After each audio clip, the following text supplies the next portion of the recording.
Compliments of the season, and welcome to this edition of News Panorama, reaching you from the NTA Kaduna Network Center. I am Suleiman Abdullahi Rigachku.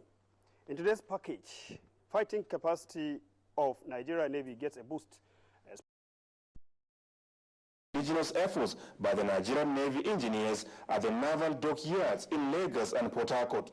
With the capacity upgrade, the Nigerian Navy is now well positioned to secure and protect the nation's territorial waters spanning 84,000 nautical miles. President Buhari described the event as a significant acknowledgement of the mutually helpful military cooperation between Nigeria and China, as well as a demonstration of ingenuity in complementing government efforts by the Nigerian Navy. The Nigerian Navy has shown great foresight in nurturing the vision for this ship and her sister ship.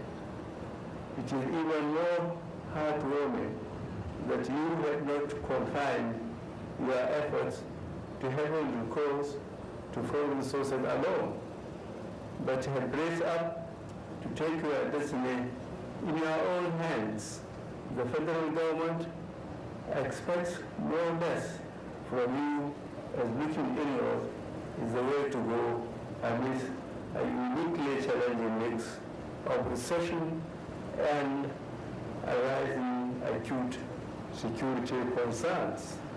The president restated the unwavering commitment of his administration towards strengthening the Nigerian Navy through improved training and welfare, as well as provision of modern equipment and infrastructure. Efforts, however, said must be sustained by the service in ensuring that acts of economic sabotage offshore are contained.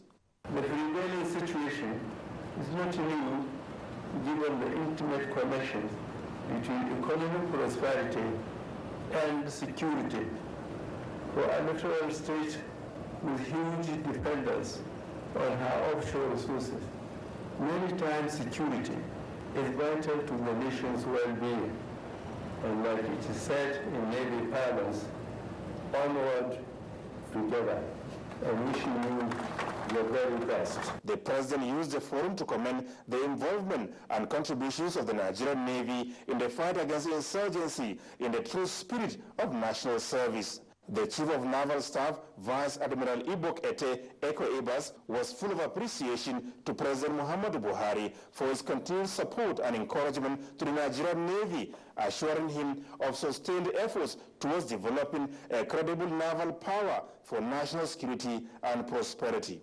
The service will settle in better position to guarantee security of our maritime domain, which in turn will boost Nigeria's oil and gas activities and maritime trade and commerce necessary for enhancement of national development and the well-being of the citizenry. The visit to the naval dockyard in Lagos is the first by President Muhammadu Buhari to any formation of the Nigerian Navy since coming to power. Adamu Sambo, NTA News. The National Economic Council held its final meeting in the air with a novel view of successes of the key policy actions within the year under review, as well as identifying lessons to be taken for their 2017 and subsequent years. Vice President Professor Yomi Oshimbaju presided over the meeting, which lasted for about 5 hours. State House correspondent Aliu Kabir has this report. The general overview of the National Economic Council meeting was basically to provide a review mechanism of the key policy actions undertaken by the states and federal governments geared towards addressing the economic challenges facing the country. Deliberating on issues surrounding the government actions and resolutions to improving the economy within their under review, the meeting was to facilitate open constructive discourse amongst NEC members, taking into consideration roles of both the federal and state government, as well as to identify key priority areas and responsibilities of various tiers of government in an effort to improve the economy, focusing attention on areas of diversifying the economy such as agriculture and mining. The Minister of Budget and National Planning, Udo Udoma, in his presentation, highlighted the objectives of the full implementation of the Economic Recovery and Growth Plan towards the overall development of the nation. The growth plan seeks Nigeria's homegrown actions as follows: to identify revenue sources to plug the fiscal deficit and boost reserve, to implement bold structural reforms in power, road, railways, public service reform and competitiveness, so as to ensure that by the end of the planned period, which is a 2017 to 2020 planned period, at the end of it, we should have we should be growing at a minimum of 7%. Identifying key areas of which National Economic Council was able to set the tune for development, such as integrated financial management system, reduction in the excessive travel and training, as well as attacking leakages towards fighting corruption, the governor of Kaduna State, Nasiru El-Rufai, in his presentation entitled "Doing More with Less," identified reasons for inclusive growth to enhance production and reduce poverty, with emphasis on public-private partnership. Payroll and nominal roll audits have also resulted in significant savings. The federal government has saved something close to 23 billion just by pushing out ghost workers and centralizing payments through integrated personnel and payment information systems, items, implementation of the accrual accounting system of bookkeeping IPSAS, and integrated financial management system. Adoption of the federal government's social intervention projects for low-income households and children, such as the homegrown school feeding program. The states, Anambra State was the first state to access this funding. We started feeding their children with the funding provided by the federal government. There's also the conditional cash transfer program. From the State House, Aliu Kabir, NTA News.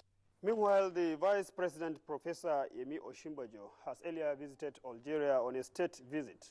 The Vice President, before leaving Algiers, spoke to State House correspondent Jide Onipade, urging Nigerians to take the advantage of opportunities. After having impressive talks with officials of the host government, the Vice President visited one of the top private food processing companies in Nigeria. The poultry farm, with different production lines, is said to be meeting about 80% food needs of the entire population. I think that what Nigerians also would need, Nigerian investors also would need, is to be able to understand that first, there is enough support for the industry, and that the incentives are good, the opportunities are good, and I'm convinced if we're able to produce poultry locally, if we're able to produce a lot of what we eat locally, the market is there. We have a huge market. So for any businessman, clearly, I mean, Nigeria is a golden opportunity. And I think that the relationships that we've been able to build here and some of what we've seen here will benefit local businesses greatly. Not only investors were advised to make use of opportunities that come their way. This was also emphasized when the Vice President had audience with representatives of Nigerians residing in the country, most of them students and professionals. Vice President Osinbajo also had talks with the President of the People's National Assembly, Larabi Khalifa, and together visited the Arts and Crafts Center. Rivalry between Nigeria and Algeria has always been on the field of sports, where they try to outdo each other. But on other fields, they are co-partners working to move the nations of Africa forward politically and economically. From Algiers, Jide Onifade, NTA News. And on legislative matters, now the Senate at Thursday's plenary rejected President Muhammadu Buhari's request for confirmation of the appointment of Ibrahim Magu as chairman of the Economic and Financial Crimes Commission, EFCC. National Assembly correspondent Waziri Zayanu has the details.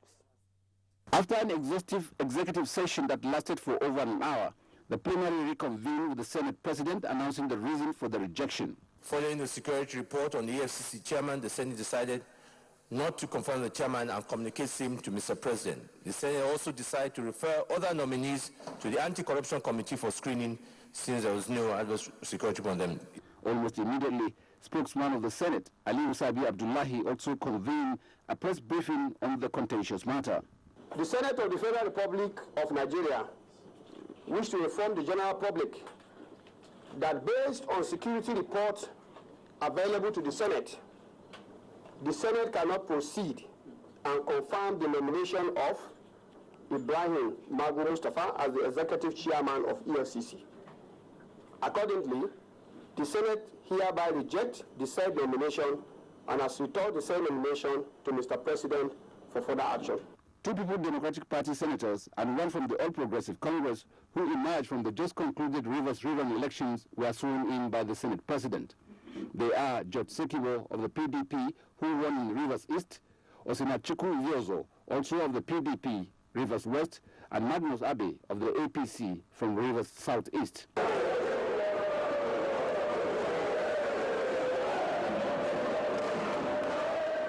Outside plenary, Senate President Bukola Saraki met with stakeholders of electricity generation and distribution agencies with a view to deliberating on how best to find lasting solutions to power outage in Nigeria. We all know that the problems range from availability of gas, lack of funding, bad laws being created, lack of investment, it goes on. But the problem is that things are static now and they're not going anywhere. In the meantime, the Senate had adjourned till the 10th of January 2017. For the National Assembly, Waziri Zayan, NTA News. Meanwhile, the House of Representatives has adjourned for the Christmas and New Year holiday to reconvene on Tuesday, the 10th of January 2017. Before that, it passed the second reading, a bill for an act to amend the Armed Forces Act 2004 to make the appointment of service chiefs subject to the confirmation of the National Assembly. Members also resolved to meet the Central Bank of Nigeria to ascertain the recovery of looted funds and how to use them. National Assembly correspondent Ignatius Nko has the details. The Armed Forces Amendment Bill, sponsored by Representative Raphael Nanaibokwe from Imo State and 4 other members, also seeks to establish a Special Army Reserve Corps.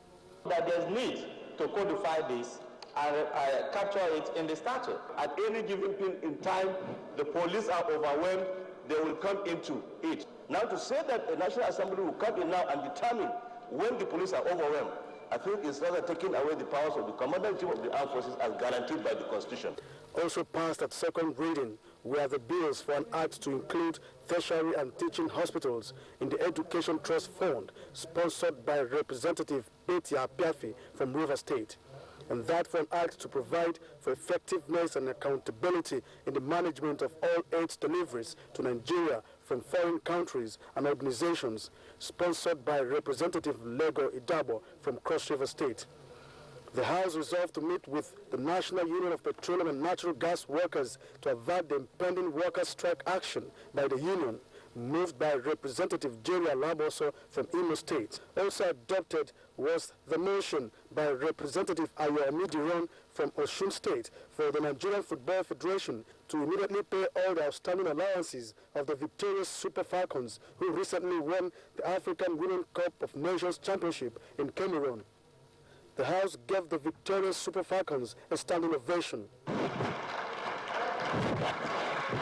7 new members who won in the just concluded River State National Assembly rerun election were sworn in. Members observed a minute silence to honor all those who lost their lives in the church building that recently collapsed in Uyo, Akwa Ibom State, and resolved to send a delegation to condole with the governor of the state, as moved by Representative Francis Charles Uduak from the state. From the National Assembly, Ignatius Nkwo, NTA News. News Panorama continues after this timeout. Please stay with us. That importing consumables and domestic products kill local manufacturing and negatively affect the growth of the economy. That some imported products are dangerous to your health. That building factories can generate massive employment and grow the economy. Buying locally made products and services means investing back in the economy. Thousands of Nigerians are innovative and can take Nigeria to the next level. Growing the economy starts with you and I. Raise the standard. Grow the economy. Buy made in Nigeria.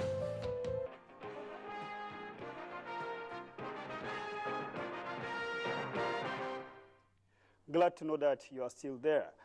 The Senate Committee on Power, Steel Development and Metallurgy has expressed commitment to assist government in revamping solid mineral sector in Nigeria. Chairman of the committee, Senator Enginaya Abaribe, stated this during an oversight function at the National Steel Raw Materials Exploration Agency, Kaduna. Ahmed Umar Kudan has the details. Members of the committee were at the National Steel Raw Materials Exploration Agency to ascertain the level at which the agency implements 2016 budget. Chairman of the committee, Senator Enginaya Abaribe, said the agency is critical at this time that the country is diversifying for improved revenue generation. He assured that the committee will do everything possible to ensure that it is adequately funded. Senator Suleiman Usman Hukui is a member. It's one of the windows possibly available for the country to provide for better, wider, deeper means of grounding our economy to fly the nation. Acting Director General of the agency, Rabi Umar Sodengi, said under 2016 budget, the agency is exploring solid minerals at 4 locations in Kogi, Enugu, Taraba, and Bauchi State. She, however, lamented the challenges of obsolete equipment, underfunding, among others. Currently 219. So we need to employ, we have been applying for approval and funding to be able to employ. And because if we don't employ, most of the experienced staff are retiring. And so we need to employ people, train them so that there will be successful progression in the agency. In Kaduna, Ahmad Umar Kudang, NTA News. Kaduna residents have expressed gratitude to the state government for the construction of access roads to Rigasa railway station. They were commenting on the construction of a dual carriageway leading to the station. For the commencement of the construction of the access road, the road to Rigasa was narrow and always characterized with hold-up of both human and vehicular traffic, often resulting in accidents and other unpleasant consequences. I'm here now late. I missed the train because the Kekena Pep there delayed me. So Adeben, the road now has been constructed already. I might get to meet the train here. So now I got to wait for the next session of the train. In terms of the human development and the economic development, it will emboss how the environment, the living standard of the people. Lawan Muhammad is the manager, AK Train Service, Rigasa. That road, the road especially from Bakunrua down here is stressful. Our customers used to complain when they have delay, they say the road, when they have whatever, they say the road. So at times they had even an accident around that side. So we are grateful, and it will make our customers to rush, come quickly and board the train. Rigasa is one of the most densely populated towns in Kaduna. The construction of this access road has also brought rapid socio-economic development to the area and transformation, which is visible in the increase in economic activities around the affected areas. Even as the people remain grateful to government for the gesture, they have also emphasized on the need for convenience and other amenities in order to make life more meaningful. In Kaduna, Eugenia Ukwez, NTA News. That report was put together by Eugenia Okweze. And Ember months have been on since September this year. And since then, there has been campaign stop and search on the major highways of Nigeria by the relevant government agencies. And with me for an update on the Ember month campaign that is on is Salisu Omar Galadanchi, Deputy Co-Commander Operations, Federal Road Safety Corps, Kaduna. You are welcome. Thank you very much. How far have you gone on that, the Ember months? Ember month is almost coming to an end, and to this December is at its highest peak now. And you can see that we are entering the last 2 weeks of December, so already there is increase of a beehive of activities of movement of persons and goods on our highways. And Kaduna here is a kind of a conduit for movement of vehicles and persons, especially those that are based in the northern states, moving back to the south and the west for Christmas and the end of year activities.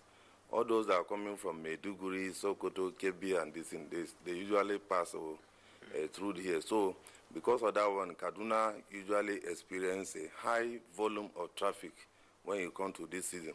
So as a result of that, the Kaduna State Command of the FRSC, nationwide, as far as FRSC is concerned, nationwide, we are going to deploy over 1,000 workforce into the, especially giving consideration to the roads or express or highways that are prone to yes, challenges. Especially when you consider Lagos, Ibadan, Onitsha axis, Port Harcourt, and this Kaduna axis. Okay. But here in Kaduna State, we are already had more than 200 personnel, officers and men that are going to be on the highway. We already started, one of the strategies we have is this year is mobile courts. Okay. You understand, which we already started. For punishing offenders? No, it's not for punishing offenders. Number one is the most important thing for mobile court is it helps us in the understand slowing down those vehicles that are normally overspeeding and carrying overload.